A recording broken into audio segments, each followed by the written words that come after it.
I wonder how many in the sanctuary today remember where you were when Yitzhak, Rabin, and Yasser Arafat shook hands in Clinton's Rose Garden.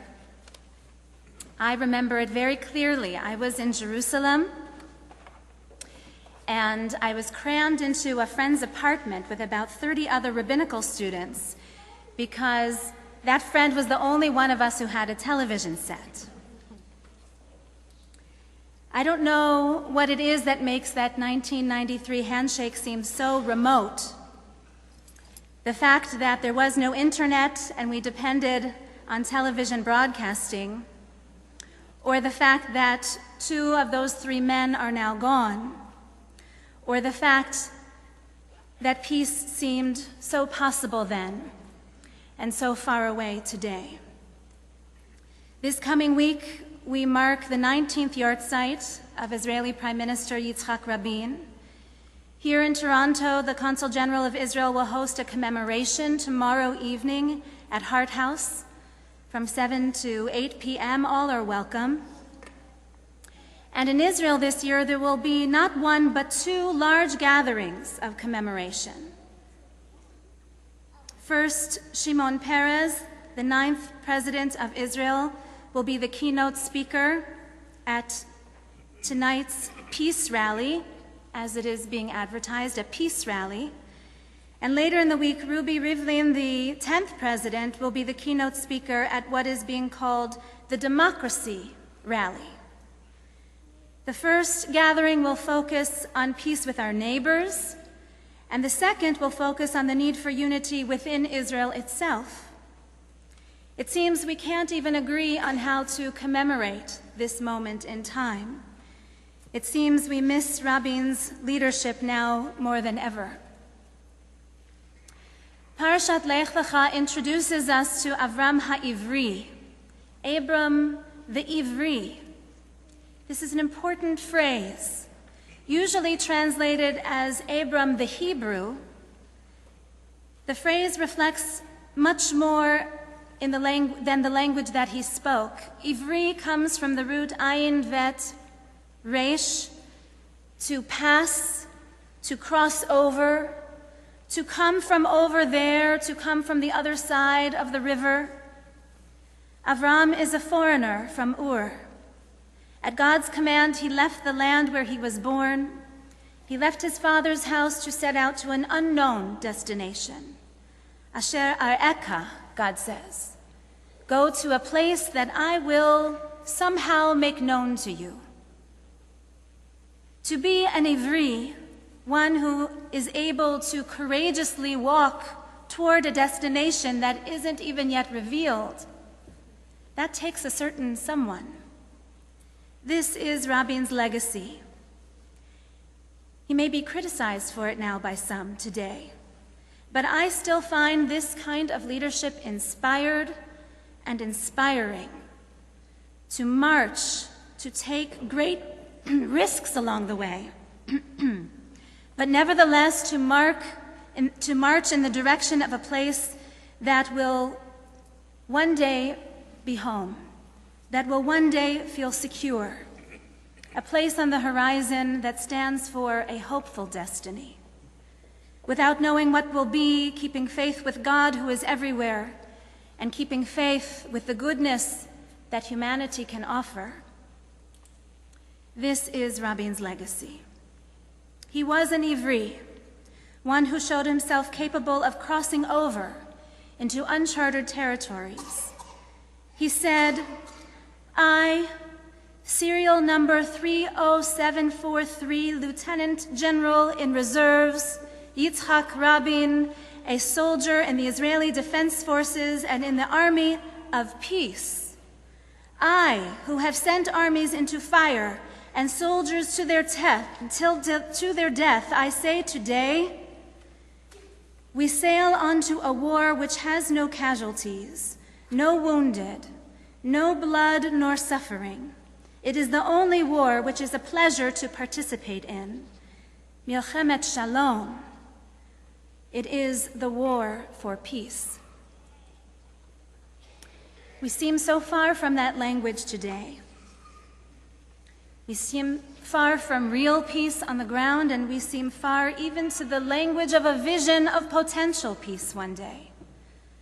But this week, as we honor the memory of Rabin, who lived through multiple wars and painfully died in his battle for peace, this week we must once again hold up the model of the Ivri and learn from him. Chapter 13 describes the first Ivri turned statesman, Avram, who returned to Israel, coming back from Egypt with his wife and all that he had owned, and also with his kinsman, Lot. He came with him too. We read about it. Kylie read about it. Avram had grown very rich, kaved me'od. The Hebrew phrase hints at the burden and the weight of success and power. Avram was weighed down with livestock, gold, and silver. He returned to the place where his tent stood long ago, and he learned that the land could not support him and Lot at the same time. Lot had a family of his own now. He had hopes and dreams of his own now. And so a quarrel broke out between the men, between their herdsmen, the ones who looked after their flocks. And Avram, seeing this infighting, stood up and said to Lot, "Please, let there be no more fighting between you and me, between your herdsmen and mine. Ki anashim achim anachnu, for we men are brothers. Halo chol haaretz lefanecha, the whole land lies before you. So please leave me now. If you go north, I will go south. If you go south, I will go north." So Lot chose the choicest land for himself and went to the east. And they parted from one another. Ish me'al achiv, each one separated from his brother. This was a kind of diplomacy for Avram HaIvri. It's the kind of diplomacy that Rabin pursued but was not successful. This model of a two-state solution for two peoples living side by side, each enjoying the good life in the good land of Israel. This has not come to be in our own time. The fighting between our peoples and among our peoples rages on and on. But according to our parasha, Avram's model leads to the fulfillment of God's promise. For immediately after Avram chose peace and made painful sacrifices for peace, he was rewarded with God's blessing. God said, Look around you, sa na enecha ure'eh. Please, God said. It's the language of pleading. Please lift up your eyes and see. For the land that you see, I am giving to you and to your descendants forever. Because you have done this, your descendants will be like the dust of the earth. They will be too many to be counted. For the sake of our children, Rabin became an Ivri himself, like Avram Avinu. Like Abraham, our patriarch, Rabin became a man capable of change within himself and offered up change for the world. He was not afraid to lift up his eyes and to see a new vision. He said, we must think differently. We must look at things differently. Re'eh. Peace requires a world of new concepts and new definitions, Rabin said. 3 bullets to the chest, and this vision was shattered. Rabin's assassination at the hand of a Jewish citizen of Israel haunts us to this day. Some would say it traumatizes us still. But it must not define us as a people. God forbid. It must not obliterate from us all that he stood for and all that he pursued. God forbid. Peace is not possible this day. But in order for it to be even possible tomorrow or the next, we must keep alive the not-so-distant memory of that day when peace felt very close, that day in the Rose Garden, after what was for us another week this week in Israel, a deadly week. We must, on this Shabbat, use the vocabulary of peace. And on this Shabbat preceding Rabin's yahrzeit, when we remember that dreadful, violent act which ended his life, so full of potential, that act which we have not seen, our people has not seen the likes of such violence since biblical times with Gedaliah. This Shabbat is exactly when we need to remind one another of fearless leadership.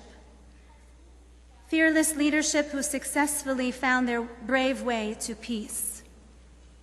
And we must call up ancient memories of Avram, who pursued peace and did find for himself a cool peace with Lot.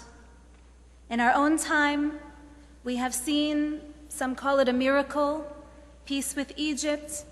It might be a cool peace, it might be a delicate peace, but it is holding, thank God. And with Jordan too. God forbid we lose sight of the possible. God forbid we forget what could be. To reject the possibility of peace altogether is to reject the gift of God's blessing, which immediately follows. Sa na enecha ure'eh. Please, God says, I beg of you, God says, please lift up your eyes and see beyond.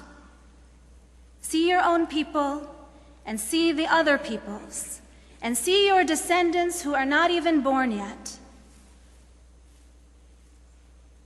And be blessed with this good land. You will grow to be too many to be counted. This, God willing, will one day be our blessing. This, God willing, today is our prayer. Amen.